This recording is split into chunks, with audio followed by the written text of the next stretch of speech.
Hello everyone and welcome to our new episode of the Expat Career and Lifestyle podcast. This is Dominika, your host, and today I am coming to you with another fantastic guest, Alice Mansaud. She helps non-French speaking people to learn and absorb French so they can become themselves in French in their new francophone country. And she's teaching online so she can move worldwide herself. And right now she's living in Spain, in Valencia. So welcome, Alice. I am really excited to have you here. So I Hello. am currently in France, in your home country, on a short trip, and you are in Spain. So please tell us more about you and how your international journey started. Yes, of course. Thank you for receiving me. I'm very glad to be here today. Actually, I think that my international journey started a long time ago, like when I was a child. And it was more like international journey through languages. Actually, because when I was a child, I learned English and I got familiar with many other European languages thanks to my mother. And I think that was the beginning of the international journey, the whole life experience. And actually, every step in my life where I faced going to foreign countries, language was very important for me. For example, I went to Italy as a teenager for the class trips, and it was a whole experience as a teenager, you know.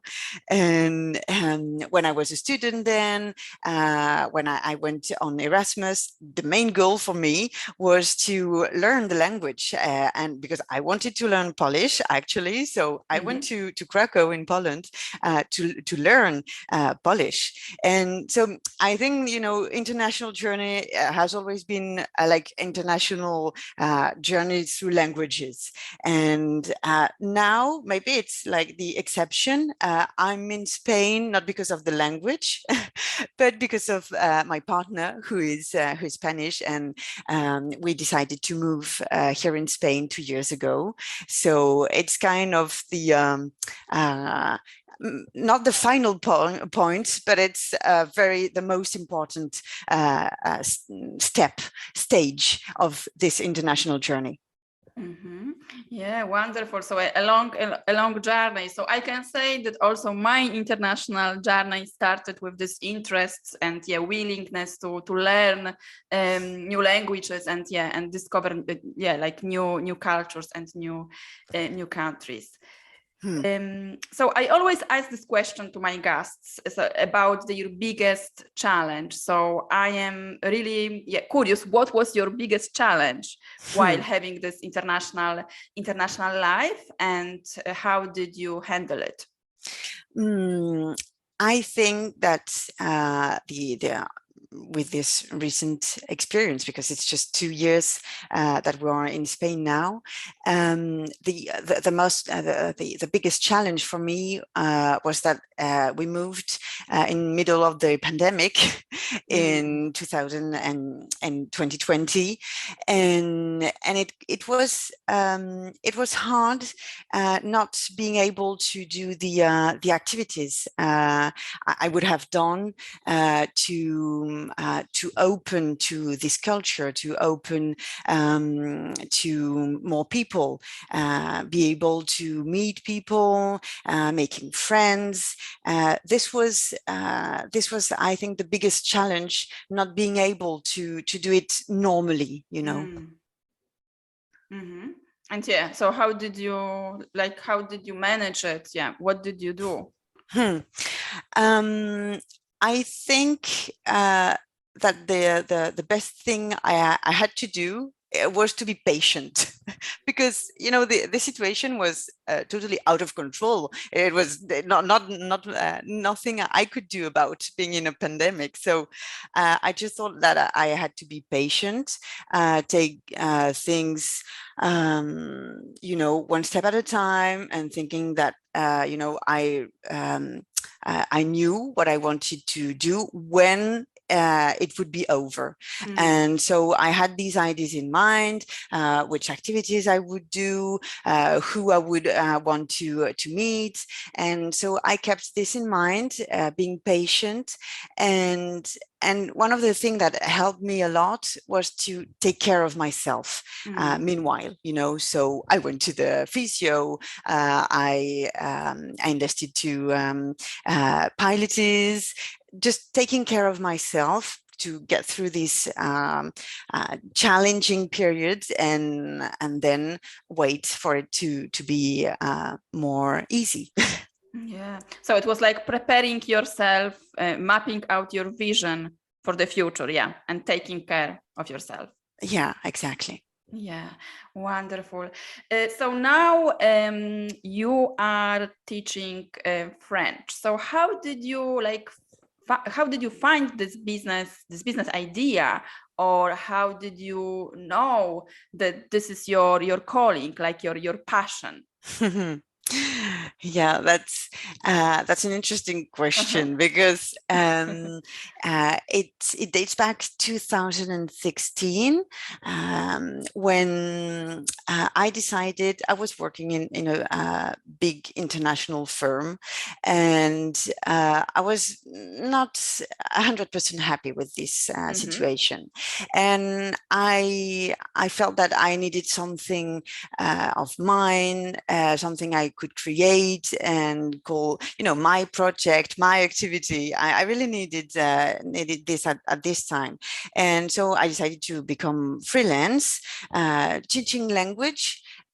Because I had always been in love with languages, speaking other languages, speaking to other people, to meet them, meet their culture, knowing more about different ways of seeing life, culture, and everything. So I thought that, okay, I love this, and what I had loved most in my previous experiences, international experiences, was to kind of pass on my language as well, giving the tricks, the tips to help people that were from foreign language to understand and talk better and speak better in French. So it was kind of obvious, So from 2016, I've been helping non-French speaking people, but I must say that I wasn't. I had, I think, with the moving to Spain and living this settling in Spain, I really needed to work and reflect on my purpose, what I really wanted to do, what I was good at. So I reflected on this, and I had a coaching at that time with a French coach, which helped me a lot, which gave me clarity.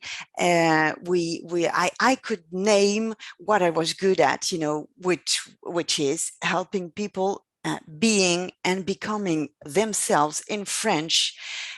Even if it's not their mother tongue, I deeply think that you can be yourself and do what you want to do, be who you want to be in a foreign language. And in my case, in French, I wanted to help people with this in French, in their moving experience, their international journey of theirs. Yeah. So you took some time, like, to reflect and understand exactly what was your calling. So this is important. So, like, based on your experience, like working with non-French speaking people, or people who are moving, for example, to France or to other French speaking countries, what are, maybe let's speak about France. So, like, what are the do's and don'ts when living in France? So, like, the things that we have that it's better to remember, so you can, like, connect with French people better.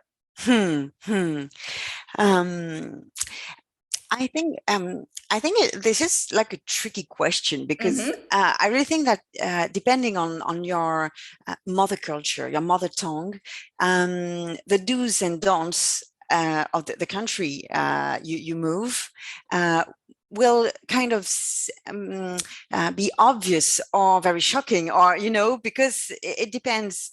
It's not the same thing, I think, for Chinese people going to France. It's different from Spanish people, because with Spanish people that we have many similarities between our cultures, even if there are some differences. But for them, some things are kind of obvious, and and for other people, it will be like, oh, we can't do that, or But if I think, if I reflect well about what my students are telling me, I think that one of the most important thing when interacting with French people is salutation. It kind of seem, maybe childish, or but it's true that salutations in French are really important to interact, to enter a conversation, to finish it, and things. It's very important for us to say bonjour, merci, saying thanks, thank you all the time. We really do that, and knowing these words and using them, even if you don't speak French, at first, but using them, just to show that you're polite, and you want to make good impression, to make good first impression, very good. And I think that's one of the trick I give, to non-French speaking people. And as for the don'ts, again, it has to do with the language, I'm afraid, maybe because I'm very sensitive about this. But don't be offended when French people are correcting your French language, because we do this. I think I do this less because I'm a teacher, so you don't correct your student every time. But the problem is that French people just think that speaking French is very important. So they will give you advice, they will correct if you make mistakes. And so really, I know that for many people it's kind of rude, and they feel offended, like, I'm not speaking good French, and who do he think? Who does he think I am, or he is? And but actually, I think everyone should see this like a sign of affection. It's like the way French people say, "I want to help you, and I know that French is very important in our culture, so I want to help you speaking it better." So don't be offended. Yeah, so like don't take it personally, let's say. Yeah, sure. No. Kind of, if they correct you, they like you. Okay, that's a good sign. Exactly. That's great. Yeah, so I agree with that, because like my experience in France, it was also like during the pandemic and before, as a tourist, let's say, or like staying here for a few days or few weeks. So I agree with that being polite and saying like bonjour, merci, this is very important. And sometimes you don't think about that, because, for example, when you are taking a bus, you just want to go, and you don't think that you have to say bonjour to the driver. So it's not very common in Italy, where I lived, and also in Poland. But I know that in UK, it's also very good, like, to be polite and say good morning to everyone, and thank you. That's a great example. Yeah. So this is what I learned. It is true. Yeah. No, but it's very nice, way to like connect with people. So when it comes to French language, because for someone it can be difficult to learn it, for someone it can be easy. For example, for me, maybe it's an excuse, but it's quite difficult to learn it. So what are like the your strategies, because you have your own method. I think you develop your own method to teach the language or to learn the language. So like the most effective strategies to learn French, let's say in 1 month. Okay. No, Yeah. let's say in quickly. Yeah. Yeah. Okay. The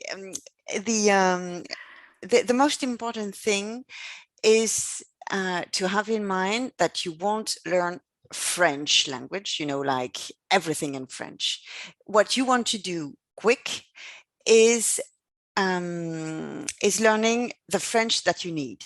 So to do this, you have to be very clear about your goals, why you want to learn French, why you want to speak French, and maybe it won't be speaking French, it will be reading French, for example, if you need more like reading abilities. So the most important thing will be to be very clear about why you need French, why you want to learn French. And you won't speak French in 1 month, sure, but you can do the things that are most important to you in French in 1 month if you focus on your goals, and it will it will give you motivation as well. So, and this is one of the most important thing when you learn anything, a language, but anything, motivation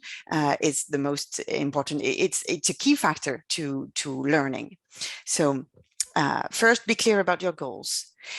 Then when you live in a francophone country, you have to observe a lot because you have the advantage to be surrounded by French, and the experience it's holistic, so it will be great advantage if you observe, take time to reflect on what you see, what you hear, and be very aware that you're learning, observing, reflecting on what you're seeing, what you're observing, being aware that this is learning, that you're already learning by doing this.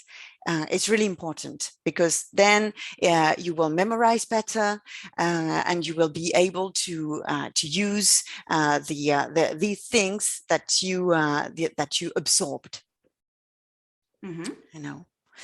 And one of the things that are the kind of the most difficult things for non-French speaking people when they are going to a francophone country is that the oral French, is quite different from the one that maybe you learned at school or the one that you can read.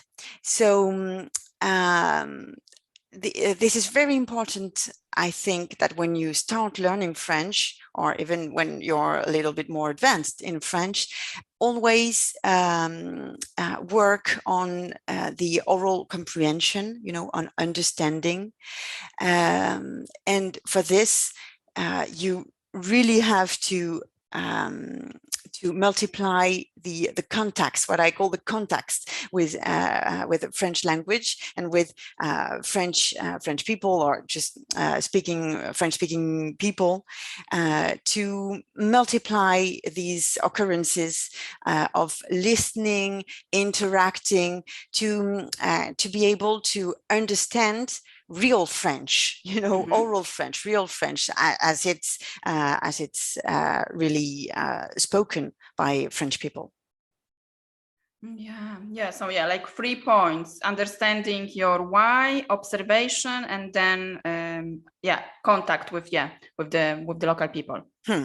Yeah, exactly. Yeah. So for example, like another excuse that I hear sometimes from people, and how to find the time also to learn a new language. So it doesn't have to be French, let's say, but when you are moving to a new country, sometimes you have a lot on your schedule. So how to find the time and start learning the language? What is your like advice or your suggestions?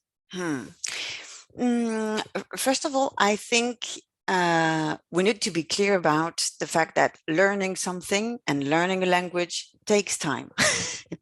So it's really important, not to forget this. Language is something, is a knowledge and an ability. It's linked to many things, because it's the ability to speak, the ability to communicate, and this can be hard to anyone, even if in your mother tongue.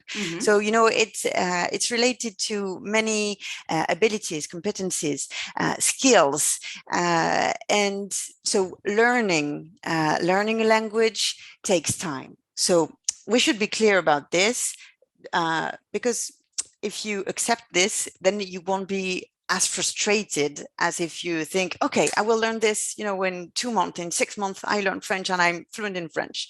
Maybe not, okay, because it takes time. So first of all, I think this is really important to have in mind. But I will go back to what I said earlier. The fact that why you want to learn the language, what you need, and working on your motivation to learn French or to learn a language. This is how you will find time, because as you say, when you move, schedule is very tight, and then if you don't find the motivation, you will always say, okay, I can do this later. It's not urgent. But if you know why you need this, it becomes a priority. And then you can find time, you can squeeze this in your schedule, and you will be happy to do so, because it will be a pleasure. It will be something nice to do as well. It will give you, I really think that learning a language is fun. So this is important to me as well, just to make it fun. So you like learning, Yeah. So I think these are the two most important things I want to say. But again, making as when you live in a francophone country, when you live in a country, you have many opportunities to learn. And for example, you go grocery shopping, you're at the supermarket, you can read, so you can try your pronunciation when reading, just not aloud, but just oh no, okay, this is pronounced okay, and trying. You can force an interaction with someone working at the supermarket, and you can try with this person, just asking an information. Then you can be eavesdropping a conversation when you are queuing, and these are opportunities for you to learn, to practice, to reflect on the language. And I think this is something really important, because it's not like you're scheduling a lesson. It's not about doing exercises online or taking your book and doing exercises. It's about living in the language you're trying to learn. You live in the country, you can learn a lot just by living, if you're aware that you can learn. This is the most important thing. Yeah, I like this, that it's good to explore your what is your why, and what do you need exactly, what is important to you. So this will help you with the motivation and also having fun, because so when I was learning, for example, English or Italian, for me it was always on schedule, having these lessons, doing exercises, because I have to communicate with people, or English is important because it will help you, for example, with your career, or everyone is speaking English. So this was like the must. Let's say that you have to do it.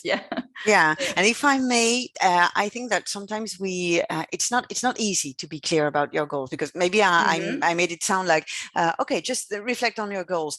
Sometimes you're just too intent on I need to, I have to, and so you think that it's just the core motivation, I have to because I'm living here, so I have to, and you don't think, I don't know how to say this in English, sorry. But sometimes you don't go as far as the core motivation. So sometimes it needs some help to be clear about your goals. So it can be with a coach. When you're on expatriation, there are many people that are coached because this is, well what I mean. And for example, it's why as a French teacher, and when I want to help people, the first thing we do, it's this free first meeting where we discuss about the motivation, and I dig, I help them dig into their motivation and go past the first, I need to, I live here, so I need to, and we go further. Yeah, wonderful, fantastic. So thank you very much for sharing that, and for sharing your experience and the strategies to learn French. So how people, for example, can find you if someone wants to explore possibilities, opportunities to work with you, and also what are your projects for the future? Yeah, sure. About my projects, as I'm very perseverant and patient, I will keep on doing what I'm doing now. So one of the things I have most fun is a podcast of mine, the podcast Moi-même en français. So it's myself in French, if I translate it. So it's one of the projects I like most, and I really want to keep doing this, for example. And a new project is resuming something I had to let go because of my moving in Spain. It's about being French examiner for the official diplomas, French diplomas, which are called DALF. We love acronyms in French, so it's the DELF and DALF. So as I'm an official examiner, I can resume this in Spain now, and I'm very happy to be able to do this in the French Institute in Valence. So that's are my main projects at the time. And as of where to find me, you can know more about me, about my programs on my website, which is www.aliae.fr.